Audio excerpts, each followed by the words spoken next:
ठीक है। सो Ctrl+1। अब देखोगे अलाइनमेंट है, यहाँ पे जनरल है, ऑलरेडी मैं कई बार बता चुका हूँ general format.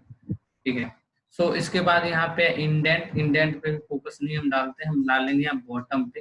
Right. So already ये भी मैं बता चुका हूँ, फिर भी मैं दिखा देता हूँ। यहाँ पे मैंने ऑलरेडी बता चुका है ये क्या है, ये आपका बॉटम है, तो ये लेफ्ट है, तो ये सेंटर है, वही चीज यहाँ पे है। ठीक है। और यहाँ पे फिर कुछ एक्स्ट्रा है जो यहाँ पे नहीं है, left indent, center, right indent, fill, justify, center across selection और डिस्ट्रीब्यूटेड इंटेंट। एक दो मैं बता देता हूँ, बाकी रेस्ट ऑफ जो ऑप्शंस फीचर्स हैं वो आप लोग खुद से देख लेना, ये कोई लॉजिकल चीजें नहीं है इसमें। राइट। सो मैं एक दो बता देता हूँ इसमें। अब मैं यहाँ पे चलता हूँ, यहाँ पे मैं कुछ नंबर्स क्रिएट कर लेता हूँ।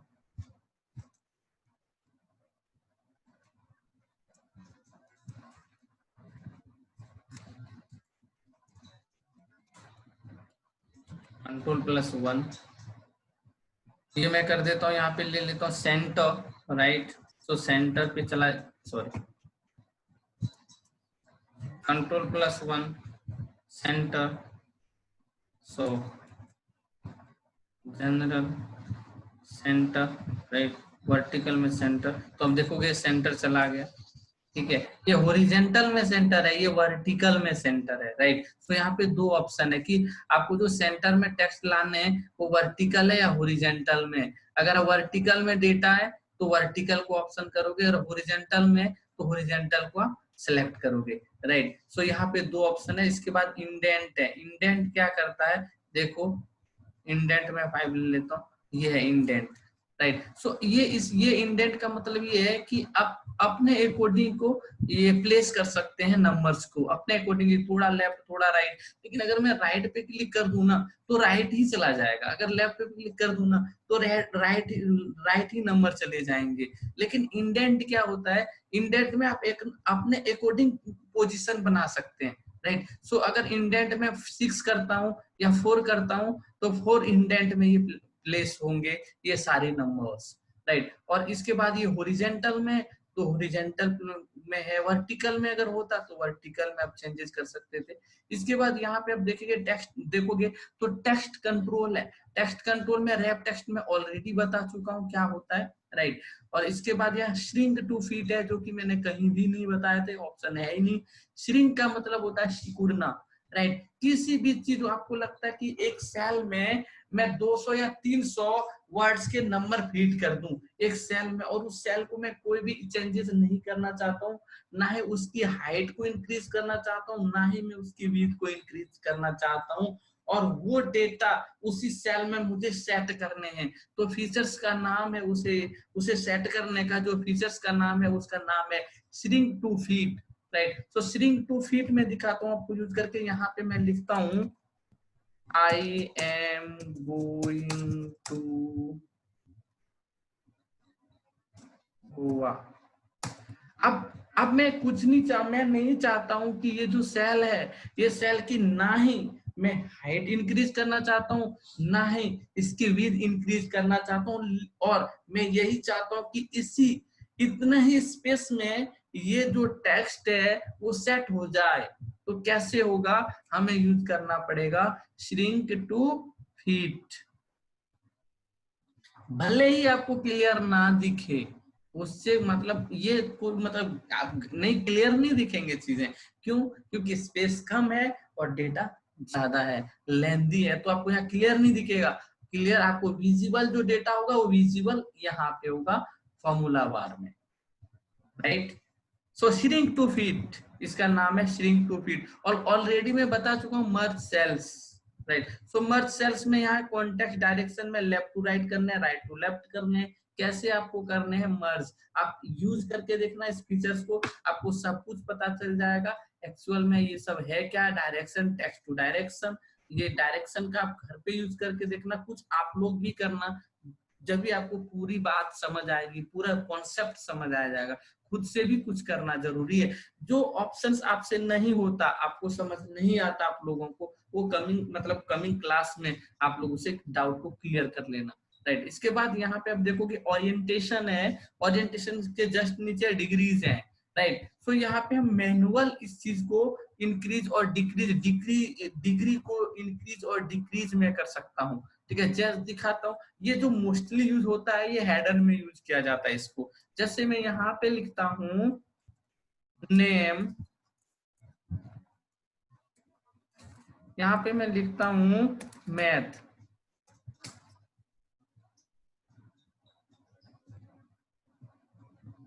ठीक है, अब मैं इसको ओरिएंटेशन को मैं चेंज करता हूँ।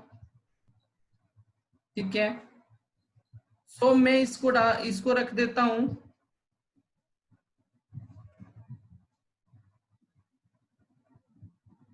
यहाँ पे डिग्री आपको नजर आ रही होगी नीचे -15 डिग्रीज।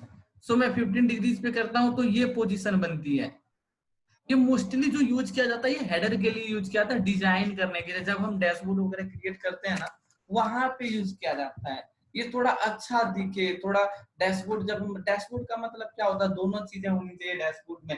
एक लॉजिकल भी होना चाहिए, बहुत ज्यादा फॉर्मुलेटेड होते हैं। डैशबोर्ड का मतलब ये होता है कॉम्प्लेक्स से कॉम्प्लेक्स डेटा को वन व्यू में दिखाना, एक नजर में, वन व्यू में उस डेटा का क्लियरिटी हो। राइट, सो वो बाय फॉर्मुलेटेड करोगे और व्यू भी अच्छा होना चाहिए कि जो डिजाइन पार्ट होगा वो भी अट्रैक्टिव होना चाहिए। सो ये सारी चीजें वहां पे यूज करी जाती है। ओरिएंटेशन, सो ओरिएंटेशन में कितने डिग्री में आपको इस डेटा को रोटेट करना है, वो यहाँ से इंक्रीज और डिक्रीज आप कर सकते हैं। इसके बाद यहाँ पे फॉन्ट है। ऑलरेडी मैं फॉन्ट का भी वो बता चुका हूँ। राइट, फॉन्ट ये तो जस्ट ये आप देख रहे हैं, ये चीजें हैं। राइट, फॉन्ट फैमिली है। फॉन्ट के मतलब चेंज करना है। इसके बाद रेगुलर है, इटैलिक, बोल्ड, बोल्ड इटैलिक, जो कि यहाँ पे तीन चीजें हैं। बोल्ड इटैलिक नहीं है, एक ही साथ ये दोनों हो जाएगा, एक एक्स्ट्रा ऑप्शन यहाँ पे है। इसके बाद साइज को इंक्रीज करना, डिक्रीज करना। फिर अंडरलाइन, अंडरलाइन में भी दो तीन ऑप्शंस हैं यहाँ पे, सिंगल, डबल, सिंगल अकाउंटिंग और डबल अकाउंटिंग, आप यूज करके देखना। फिर यहाँ पे है कलर और फिर है नॉर्मल फॉन्ट। नॉर्मल फॉन्ट जो आपका 9 साइज होती है वो नॉर्मल फॉन्ट होती है। इसके बाद ये चीजें एक्स्ट्रा है यहाँ पे जो आप देखोगे, स्ट्रिक थ्रो और है सुपर स्क्रिप्ट और ये है सब स्क्रिप्ट। ये इसमें क्या डिफरेंस है, इसकी जरूरत पड़ती है, मैं आपको यूज करके दिखाता हूँ। जैसे मैं यहाँ कुछ नंबर्स लिखता हूँ और इसके ऊपर आपने देखा होगा मैथमेटिक्स में यूज होता है पावर। जैसे 2 to the power 2, 2 to the power 4। जो पावर का सिंबल लगता है ना, वो आप एक्सेल में कैसे लगाएंगे?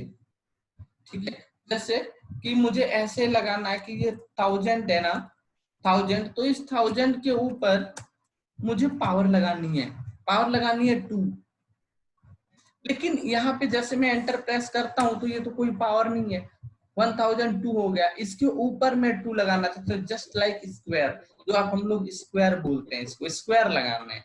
तो उसके लिए हमें क्या करना पड़ेगा, तो मैं यहाँ लिखता हूँ 500 और इसमें पावर में स्क्वायर लिखना चाहता हूँ, इसके स्क्वायर बनाना चाहता हूँ 2 का स्क्वायर। तो ये कैसे होगा? सो मैं सबसे पहले F2 करूंगा। राइट, और 2 मैंने लिखा। ठीक है, और इस 2 को मैं सिर्फ सेलेक्ट करूंगा, Ctrl+1 करूंगा और ये लिखूंगा सब सुपर स्क्रिप्ट और मैं इसे क्लिक कर दूंगा। तो आप यहाँ पे देखोगे, एक सेकेंड, ठीक है, ये है। इसके बाद मैं चलता हूँ सुपर ये, और आप ये देखो तो यहाँ पे क्या प्रॉब्लम है, एक सेकेंड रुको। ठीक है, स्पेस की आई थिंक प्रॉब्लम है, तो मैं देख लेता हूँ।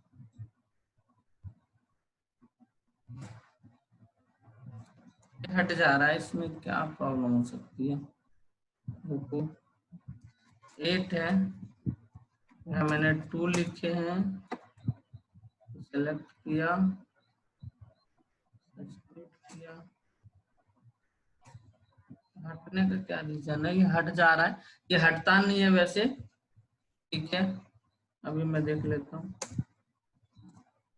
हट क्यों रहा है।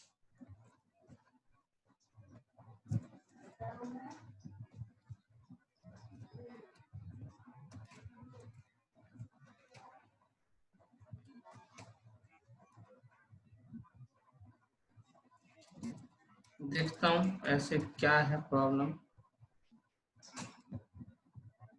ये हट जा रहा है, हट जा रहा है, पता नहीं।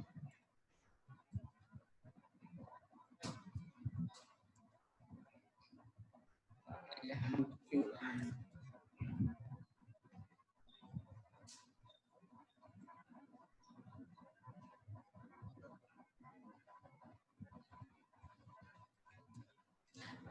ये ऐसे दिखता है बट एंटर करने के बाद ये हटता क्यों, वो आप अपने एक्सेल में देख लेना। हो सकता है मेरे में कुछ प्रॉब्लम है, रिस्टार्ट करने से सही हो जाएगा।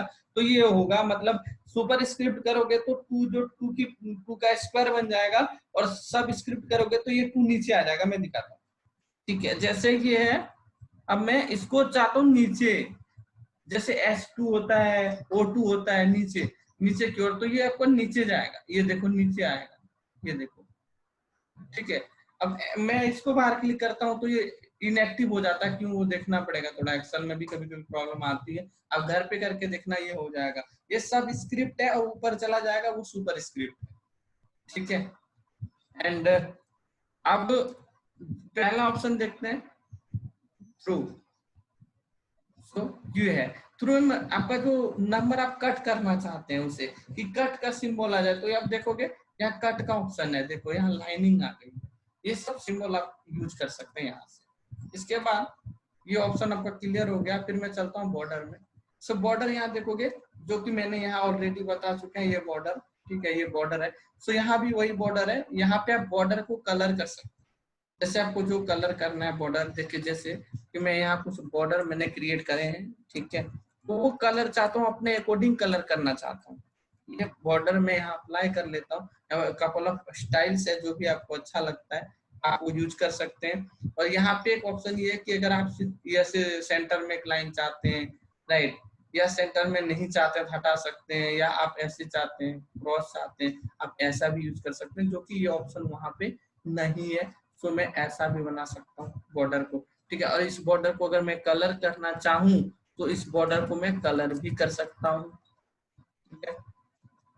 सो मैं जाऊंगा ऑटोमेटिक में क्लिक करूंगा, यहाँ पे कलर पे क्लिक करूंगा, और फिर मैं अगेन इसको एक्टिवेट करूंगा, ठीक है। सो ये एक्टिवेट हो गया। और इसके बाद हम कलर भी बना सकते हैं, जो मैं ऑलरेडी बता चुका हूँ कलर कैसे बनाया जाता है। वो अपने अकॉर्डिंग कलर भी क्रिएट किया जा सकता है, आप कर सकते हैं। और जस्ट मैं ओके करूंगा तो यहाँ पे देखोगे तो ये बॉर्डर भी कलर हो गए, जितने बॉर्डर थे वो सारे कलर हो गए, ठीक है। बहुत बेसिक चीजें हैं, ये सब जानना बहुत जरूरी है। सो फिल, ऑलरेडी मैं फिल भी बता चुका हूँ। अपने अकॉर्डिंग आप टेम्पलेट मतलब अपने अकॉर्डिंग ये लेआउट बना सकते हैं, राइट। जैसे भी आप लेआउट बनाना चाहते हैं, इफेक्ट डालना चाहते हैं लेआउट में, तो आप इफेक्ट भी डाल सकते हैं। इफेक्ट भी डिफरेंट डिफरेंट टाइप के इफेक्ट हैं, वर्टिकल है, हॉरिजॉन्टल है, डायगोनल है, diagonal up, diagonal down, from corner, from centre, right, ये सारे है। जैसे कि अगर मैं इस पे क्लिक करूंगा तो ऐसा डिजाइन होगा, ठीक है। अगर मैं यहाँ टू भी सिलेक्ट करता हूँ तो दो कलर हो जाएंगे, 1 और 2। पहला आप देखोगे ये है, फिर ये रेड है, फिर यहाँ बीच में थोड़ा वो है, लाइटेड है, ठीक है। सो यहाँ पे ये सारे आपका ऑप्शन है। सो यहाँ से आप लेआउट भी क्रिएट कर सकते हैं, राइट। सो अगर मैं लेआउट क्रिएट करना चाहूँ तो ऐसा भी, जैसा आप कलर क्रिएट करना चाहते हैं वैसा आप कलर क्रिएट कर सकते हैं एक्सेल में। मतलब अगर आपको बहुत अच्छी नॉलेज है ना, तो बहुत अट्रैक्टिव बना सकते हैं चीजों को, बहुत ज्यादा अट्रैक्टिव, राइट। लेकिन बट ये आपको सारी चीजें पता होनी चाहिए। एक डैशबोर्ड क्रिएट ऐसे ही नहीं हो जाता है, राइट। एक डैशबोर्ड भी क्रिएट करने के लिए आपको बहुत अच्छी नॉलेज चाहिए एक्सेल में। बेसिक भी बहुत अच्छा होना चाहिए, और एडवांस तो होना ही चाहिए। ये दोनों के बिना कभी भी आप बहुत अच्छा कुछ नहीं कर सकते। किसी भी इंडस्ट्री की अगर मैं बात करूं तो नॉलेज के लोग यही बोलते हैं कि यार बेसिक मत बताओ, आप एडवांस बता दो, मुझे बेसिक आता है। तो ये चीज अगर है तो आप कभी भी सही से सीख नहीं पाओगे, ठीक है। तो जितने भी ऑप्शन है, हर एक ऑप्शन पे जाना है। कोई भी ऑप्शन, कोई भी फीचर्स अननेसेसरी नहीं है, सबकी जरूरत पड़ती है। बट ये आपको पता रहेगा तब तो जरूरत पड़ेगी ना, आपको पता ही नहीं है तो जरूरत क्या पड़ेगी, ये जानना जरूरी है। सो Ctrl+1, ये सारी चीजें मैंने अभी बता दिया जस्ट। इसके बाद है प्रोटेक्शन, जो मैं ऑलरेडी बता चुका हूँ रिव्यू में। प्रोटेक्शन मतलब ये क्या बोलते हैं, सिक्योरिटी प्रोटेक्ट करने का, ठीक है। तो मैं एक चीज और हाइड दोबारा एंड लॉक, सॉरी, मैं कह रहा हूँ हाइड एंड लॉक वाला बता दिया था।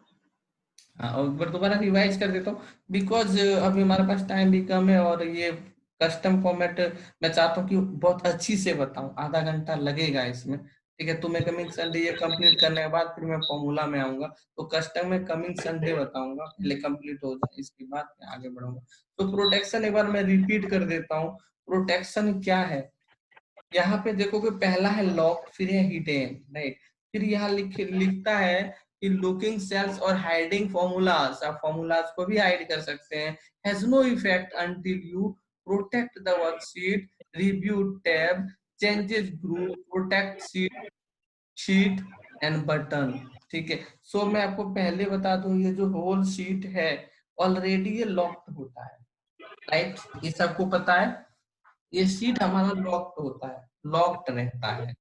तो लॉक्ड होने के कारण ही जब मैं रिव्यू में जाता हूं और प्रोटेक्ट करता हूं तो होल शीट प्रोटेक्ट हो जाता है। आप कहीं भी एडिट नहीं कर सकते चीजों को। एक सेकंड, एक सेकंड।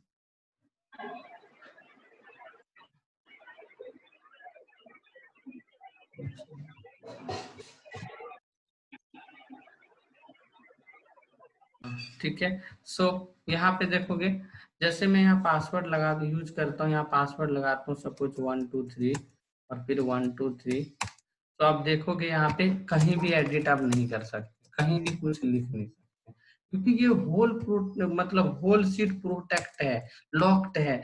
जहां पूरा होल सीट लॉक्ड होने के कारण ये पूरे शीट में सिक्योरिटी लग जाती है, पासवर्ड लग जाता है। लेकिन आप चाहते कोई स्पेसिफिक एरिया पे ही मुझे प्रोटेक्ट करना है, रेस्ट ऑफ एरिया जो है उसे एडिटेबल रखना है मुझे। उसके लिए आपको सबसे पहले Ctrl+1 करना पड़ेगा, इसके Ctrl+A करना पड़ेगा, सिलेक्ट करना पड़ेगा, आफ्टर दैट Ctrl+1, और इसे करना पड़ेगा आपको अनलॉक, ठीक है। अनलॉक करने के बाद फिर लॉक करना पड़ेगा आपको, जैसे मैं यहाँ से यहाँ तक लॉक करना चाहता हूँ, कौन है, हाँ। सो मैं यहाँ लॉक कर दिया, इसके बाद मैं पासवर्ड लगाता हूँ 123 अब देखो हर जगह मैं लिख सकता हूँ, बट यहाँ नहीं लिख सकता हूँ, ठीक है। हर जगह एडिटेबल है, यहाँ एडिट नहीं कर सकता। इसके बाद यहाँ पे है एक और ऑप्शन,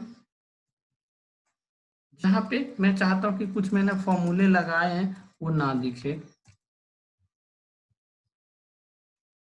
सबसे पहले मैं लॉक करता हूँ, अब मैं यहाँ कुछ नंबर्स ले लेता हूँ,